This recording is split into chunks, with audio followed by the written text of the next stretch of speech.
युरोपको समृद्ध देश फ्रान्स अहिले नितान्त दुईवटा फरक विषयमा भड्किएको हिंसाका कारण जलिरहेको छ।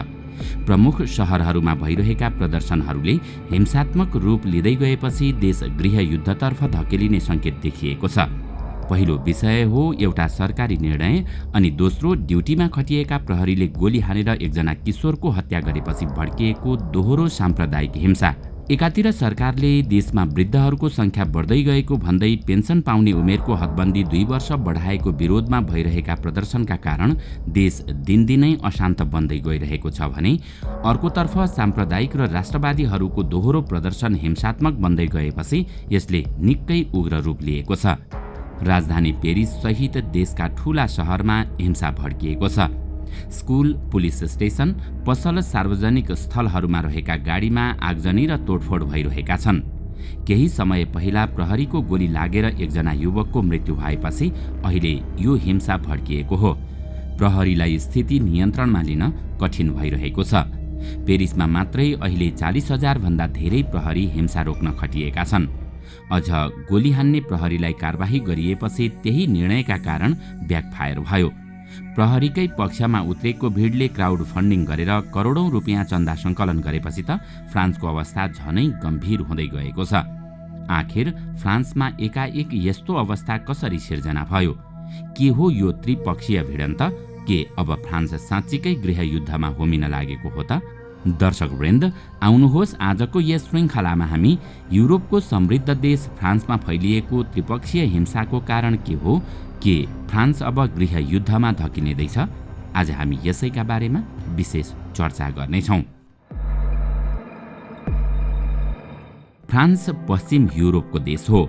पश्चिमको सिमाना आन्द्र महासागरसँग जोडिएको छ। उत्तरमा जर्मनी र बेल्जियम छन् भने दक्षिणमा स्पेन र पूर्वमा स्विट्जरल्यान्डसँग सिमाना जोडिएको छ।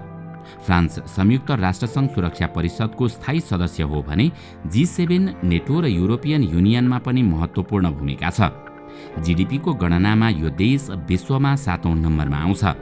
फ्रान्स विश्वमा सबैभन्दा विकसित देशहरूको सूचीमा पर्दछ। सन् 2023 जुन 27 फ्रान्सको राजधानी पेरिसमा प्रहरीले ट्राफिक चेक पोइन्टमा एउटा कार रोक्यो। कारमा 3 जना सवार थिए। 17 वर्षका नाहेल एम कार चलाइरहेका थिए। केही बेरको बहसपछि नाहेलले कार अगाडि बढाए। त्यसपछि प्रहरीले फायरिङ गर्यो। त्यसबाट नाहेलको मृत्यु भयो। यो घटनाको एउटा भिडियो पनि भाइरल भइरहेको छ।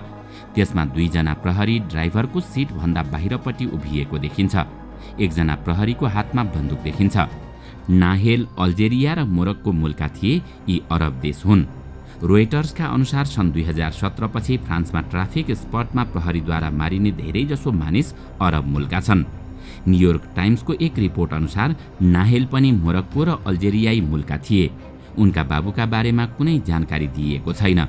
नाहेलकी आमा मोनियाले नै उनको लालन पालन गरेकी हुन्। उनी आफ्नी आमाको एक्लो सन्तान थिए।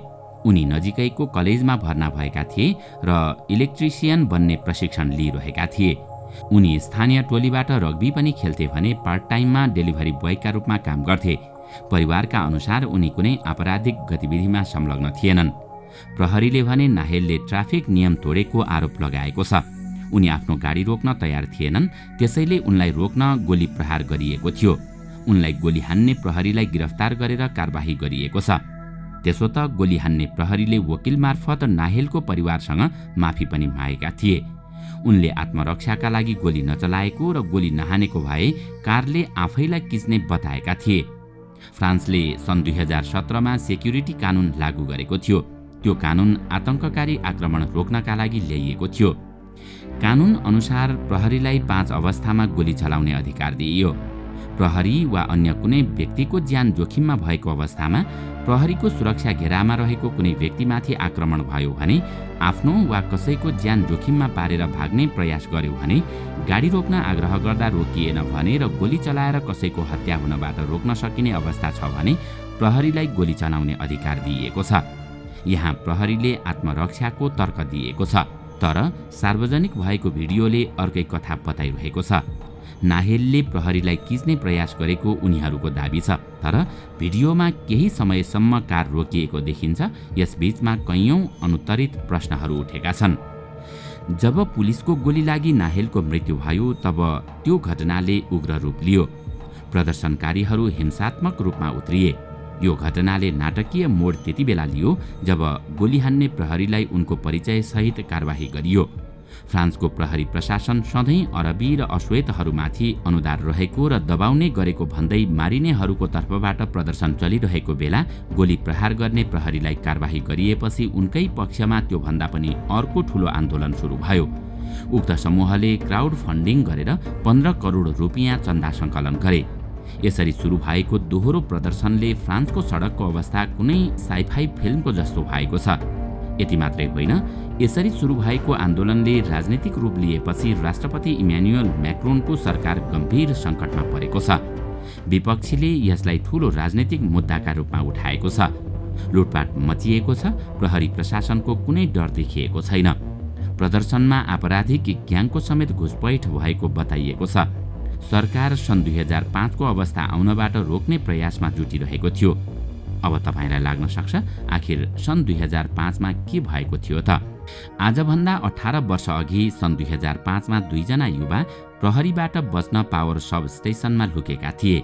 त्यहाँ करेन्ट लागेर उनीहरूको मृत्यु भयो। त्यसपछि देशभर दंगा सुरु हुँदा तत्कालीन राष्ट्रपति ज्याक सिराकलाई सङ्कटकाल समेत लगाउनु परेको थियो। त्यो घटनामा 2 प्रहरीमाथि मुद्दा चलाइयो र 10 वर्षपछि उनीहरूलाई रिहा गरिएको थियो। सन् 2019 मा एकजना बक्सरले ड्युटीमा खटिएका प्रहरीलाई मुक्का हानेर ढालेपछि बक्सरमाथि कारबाही गरियो। तर त्यो घटनामा पनि बक्सरको पक्षमा क्राउड फन्डिङ गरेर करोडौं उठाइएपछि सरकार सङ्कटमा परेको थियो। आन्दोलनमा उत्रेको समूहले सामाजिक सञ्जालको प्रयोग गरेर सहयोग सङ्कलन गर्ने कार्यलाई क्राउड फन्डिङ भनिन्छ र फ्रान्सका आन्दोलनमा यस्ता घटना बारम्बार देख्ने गरिन्छ। अहिलेसम्म प्रदर्शनका कारण हजारौं व्यक्ति घाइते भइसकेका छन्। हिंसा रोक्नका लागि पेरिसमा मात्रै 40,000 प्रहरी परिचालन गरिएको छ। फ्रान्सकी प्रधानमन्त्रीले सङ्कटकाल लगाउने विकल्प खुल्ला राखिएको बताएकी छन्। यसो अवस्थामा सुरक्षा अधिकारीलाई विशेष शक्ति दिएको हुन्छ। उनीहरूलाई कर्फ्यू लगाउने र मानिस भेला हुन नदिने अधिकार हुन्छ। फ्रान्समा सन् 2005 पछि सन् 2015 मा सङ्कटकाल लगाइएको थियो। त्यति बेला पेरिसमा एकसाथ धेरै स्थानमा आतंकवादी आक्रमण भएका थिए। सङ्कटकालका केही नियम 2 वर्षसम्म जारी राखिएका थिए। फ्रान्समा भएको हिंसात्मक प्रदर्शनको असर छिमेकी बेल्जियममा पनि देखिएको थियो। प्रदर्शनकारीले कारमा आगजनी गरेका थिए भने विभिन्न स्थानमा तोडफोड समेत भएको थियो। संयुक्त राष्ट्रसङ्घले फ्रान्समा फैलिएको जातिवादी प्रदर्शन रोक्न आग्रह गरेको छ। यसअघि सन् 2023 मेमा जातिवाद र प्रहरीको हिंसालाई लिएर फ्रान्सको आलोचना भएको थियो। अब प्रश्न उठ्छ कि नाहेलको हत्यालाई जातिवादसँग किन जोडिँदैछ त? नाहेल पेरिसको जुन ठाउँमा बस्थे त्यहाँ धेरैजसो मानिस अरबी र अश्वेत थिए। बाँकी पेरिसको तुलनामा त्यो ठाउँ गरिब र अविकसित मानिन्छ।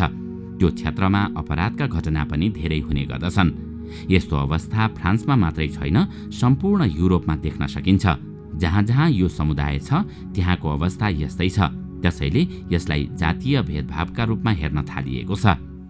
सन् 2023 मा मात्रै यस्ता 3 वटा घटना भइसकेका छन्। यो भन्दा पहिले सन् 2021 मा 2, सन् 2020 मा 2, सन् 2018 मा 6 र सन् 2017 मा 6 जना ट्राफिक नियम पालना नगरिएको आरोपमा मारिएका थिए। मारिने मध्ये धेरैजसो अरब मूलका अथवा अश्वेत नागरिक थिए। फ्रान्सको मानव अधिकारवादी संस्थाले सन् 2022 पछि यस्ता 6 वटा घटनाको अनुसन्धान गरिरहेको छ। उसले नाहेलको हत्याको अनुसन्धान पनि सुरु गरेको छ। अब यो घटनाले फ्रान्स र युरोपको राजनीतिमा कस्तो प्रभाव पार्छ भन्ने विषयमा केही चर्चा गरौँ।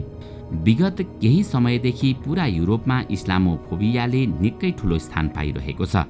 इस्लामोफोबिया भनेको इस्लाम वा सामान्यतया मुस्लिम धर्मको विरुद्धमा डर, घृणा वा पूर्वाग्रह हो। विशेष गरी जब यसलाई भूराजनीतिक शक्ति वा आतंकवादको स्रोतका रूपमा हेर्ने गरिन्छ। युरोपका स्थानीय आफ्नो देशमा सिर्जित यस्ता समस्याको मुख्य कारण मध्यपूर्वबाट आउने शरणार्थी भएको मान्ने गर्दछन्। मध्यपूर्वका धेरैजसो देश मुस्लिम बहुल छन्। कतिपय देश गृहयुद्ध, गरिबी, भोकमरी जस्ता समस्यासँग लडिरहेका छन्। त्यसैले त्यहाँका नागरिक सुनौलो भविष्यको खोजीमा युरोप जाने गर्दछन्। तर युरोपको एउटा हिस्सा उनीहरूलाई स्वीकार गर्ने पक्षमा छैन। कतिपय युरोपेली देशले उनीहरूलाई रोक्न विशेष कानुन पनि बनाएका छन्। उदाहरणका लागि ब्रिटेन आफ्नो देशमा रहेका शरणार्थीलाई रुवान्डा पठाउने तयारी गरिरहेको छ। युरोपियन युनियनले सन् 2016मा शरणार्थीलाई रोक्नका लागि टर्कीलाई करोडौं डलर दिएको थियो। धेरै देशमा यो मुद्दा राष्ट्रिय बहसको विषय बनेको छ। यही कारण पुरै युरोपमा दक्षिणपन्थी राजनीति मौलाइरहेको छ। यी पार्टी इस्लाम विरोधी र गोराहरूको सर्वोच्चताको वकालत गर्ने गर्दछन्। उदाहरणका लागि इटलीमा जर्जिया मेलोनीले सरकार गठन गरे। ग्रिसमा 3वटा दक्षिणपन्थी पार्टी यही महिना संसद छिर्न सफल भए। स्विडेनमा विविधताको विरोध गर्ने स्विडेन डेमोक्र्याट्स दोस्रो सबैभन्दा ठूलो पार्टी बन्यो। त्यहाँ केही समय पहिले कुरान जलाउने सम्मका घटना देखिए। जहाँसम्म फ्रान्सको प्रश्न छ, त्यहाँकी विपक्षी नेत्री मरिनले पेनको ठूलो भोट बैंक यसको जीवन्त उदाहरण हो। उनी शरणार्थी विरोधी नीति लिएर चुनाव लड्ने गर्छिन्। सन् 2023 को राष्ट्रपति निर्वाचनमा उनले 41.45% भोट पाएकी थिइन्। त्यो अघिल्लो निर्वाचनभन्दा 8% धेरै थियो।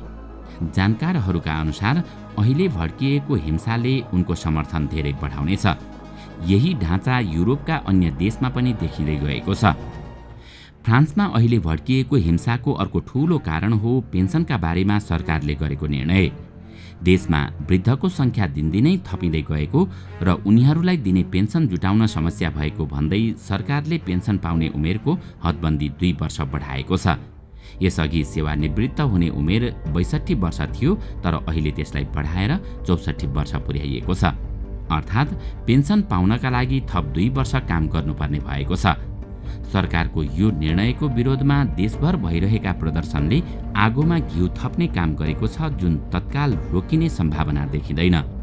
दर्शकवृन्द, आजको श्रृङ्खला तपाईलाई कस्तो लाग्यो?